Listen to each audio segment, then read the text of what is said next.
লক্ষ্য ৩২১ রান, দরকারি run rate ৬.৪২। এই রান তাড়া করে জিততে হলে প্রথম পাওয়ার প্লে ভালোভাবে কাজে লাগাতে হতো। শুরু থেকে চালিয়ে খেলা সম্ভব না হলেও থিতু হওয়ার পরপরই প্রতিপক্ষ বোলারদের ওপর চড়াও হতেই হতো। কিন্তু নিউজিল্যান্ডের বিপক্ষে পাকিস্তানের টপ অর্ডার ব্যাটসম্যানরা খেলেছেন ঘুমপাড়ানি ইনিংস। মিডল ও লোয়ার অর্ডারের ব্যাটসম্যানদের ওপর চাপিয়ে দিয়েছেন দ্রুত রান তোলার সীমাহীন চাপ। তাতে পরিণতি যা হওয়ার তাই হয়েছে। করাচিতে চ্যাম্পিয়ন্স ট্রফির উদ্বোধনী ম্যাচে নিউজিল্যান্ডের কাছে ৬০ রানে হেরে গ্রুপ পর্ব থেকেই বিদায়ের শঙ্কায় স্বাগতিক পাকিস্তান। পাকিস্তানের হয়ে গতকাল টপ অর্ডারে ব্যাটিং করেছেন সৌদ শাকিল, বাবর আজম ও অধিনায়ক রেজওয়ান।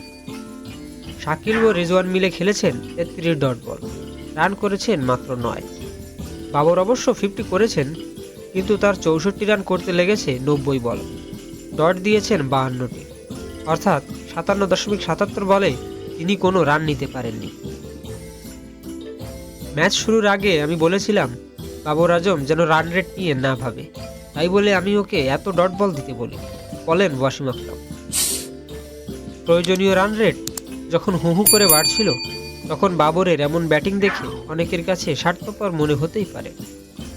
পাকিস্তানের কিংবদন্তি ওয়াসিম আকরাম, ভারতের সাবেক স্পিনার রবিচন্দ্রন আশ্বিন ও সাবেক ব্যাটসম্যান মোহাম্মদ কাইফ স্বাগতিকদের বড় হারের পেছনে বাবরের মন্থরগতির ব্যাটিংকে দায়ী করেছে।